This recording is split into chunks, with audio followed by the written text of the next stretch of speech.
परमात्मा की लाठी।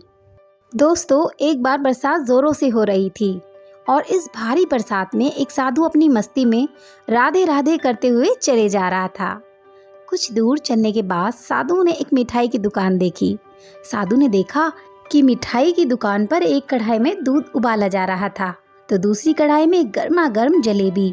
साधु को ये सब देखकर रहा ना गया, शायद भूख भी लगी थी, इसीलिए दुकान पर जाकर उसने दुकानदार से जलेबी और दूध पीने की इच्छा जाहिर की।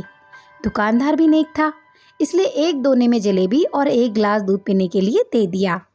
जलेबी खाकर और दूध पीकर मानो साधु खुशी से समा नहीं रहा था। हाथ ऊपर उठाकर बहुत सारे आशीर्वाद देकर साधु आगे निकल पड़ा। साधु भक्ति में लीन होकर मधुर भक्ति गीत गुनगुनाते रिमझिम बरसात में चले जा रहा था। साधु अपने पैरों से सड़क पर बिखरे बरसात के पानी में लात कभी इधर मारता तो कभी उधर मारता। उसी रास्ते पर उसके समक्ष एक नवविवाहित जोड़ी भी चल रही थी। पति और पत्नी आपस में कानाफूसी करते हुए मग्न होकर एक दूसरे के गले में हाथ डालकर अपने प्यार की मस्ती में चल रहे थे। साधु ने इस बार पानी में लात मारा ही था कि बारिश का कुछ पानी उस औरत पर यानी नवविवाहित जोड़े पर जा गिरा। अब क्या साधु कुछ बोलता उससे पहले ही पति ने झल्लाते हुए उस साधु पर दो हुल जमा दिया। देख कर नहीं जल सकता, अंधा है, कहते हुए फिर दो लात चलाए और साधु नीचे जमीन पर गिर पड़ा। वहां और भी कई लोग एकत्रित हो गए, लेकिन किसी की हिम्मत नहीं हुई कि उस युवक को रोक सके। अंततः पत्नी को आगे आना पड़ा और हालात को काबू करना पड़ा। पति पत्नी आगे बढ़ गए। जमीन पर गिरे साधु को किसी ने सहारा देकर उठाया। साधु फिर अपनी मस्ती में चलने लगा। दूसरी तरफ वह दंपति आगे चलते हुए अपनी मंजिल के करीब पहुंच चुके थे। पत्नी चाबियों का गुच्छा पति को थमाई और पति सीढ़ियों पर चढ़ते हुए दरवाजे की ओर आगे बढ़ा ही था कि अचानक उसका पैर फिसला और सीढ़ियों से गिरता हुआ नीचे सड़क पर आ गिरा। यह सब देखते हुए पत्नी जोर से चिल्लाई और लोगों से मदद की गुहार करने लगी।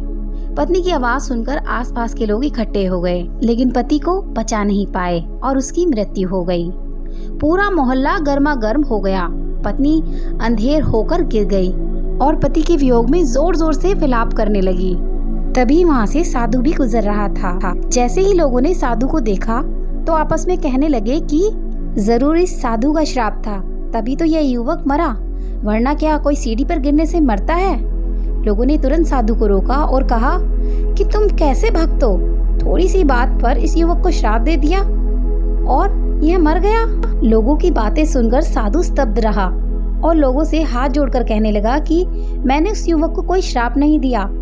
तभी भीड़ में से एक ने कहा कि अगर आपने श्राप नहीं दिया था तो युवक कैसे मर गया? भला सीढ़ियों से गिरकर कोई मरता है? जरूर तुम्हारे श्राप का ही असर था इस पर।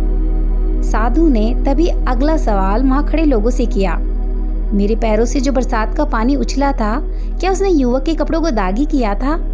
लोगों ने बोला नहीं, लेकिन हाँ, महिला के कपड़ों को जरूर खराब किए थे। साधु ने फिर पूछा, फिर युवक ने मुझे क्यों मारा? लोगों ने कहा कि क्योंकि वह युवक उस महिला का पति था और वह अपनी पत्नी से बहुत प्रेम करता था। पत्नी के कपड़े कोई गंदा करे यह वह बर्दाश्त नहीं कर सका, इसलिए उस युवक ने आपको मारा। युवक की बात सुनकर साधु ने एक जोरदार ठहाका बुलंद किया और ये कहते हुए वहाँ से विदा हो गया, तो भगवान की कसम, मैंने श्राप कभी किसी को नहीं दिया, लेकिन कोई है जो मुझसे प्रेम करता है। अगर उसका यार सहन नहीं कर सका तो मेरे यार को कैसे बर्दाश्त होगा कि कोई मुझे मारे। और वो मेरा यार ना इतना शक्तिशाली है कि दुनिया का बड़े से बड़ा राजा भी उसकी लाठी से डरता है। दोस्तों, सच यह है, उस परमात्मा की लाठी दिखती नहीं है और आवाज भी नहीं करती, लेकिन पड़ती है तो बहुत दर्द देती है और हमारे कर्म ही हमें उसकी लाठी से बचाते हैं। बस कर्म अच्छे होने चाहिए। न जाने कितनी अनकही बातें साथ ले जाएंगे। लोग झूठ कहते हैं कि खाली हाथ आए थे और खाली हाथ जाएंगे। दोस्तों, छोटी सी कहानी अगर आप लोगों को अच्छी लगी हो तो वीडियो को लाइक, चैनल को सब्सक्राइब जरूर से कर दीजिएगा। मिलते हैं एक और नई कहानी के साथ, तब तक के लिए अलविदा।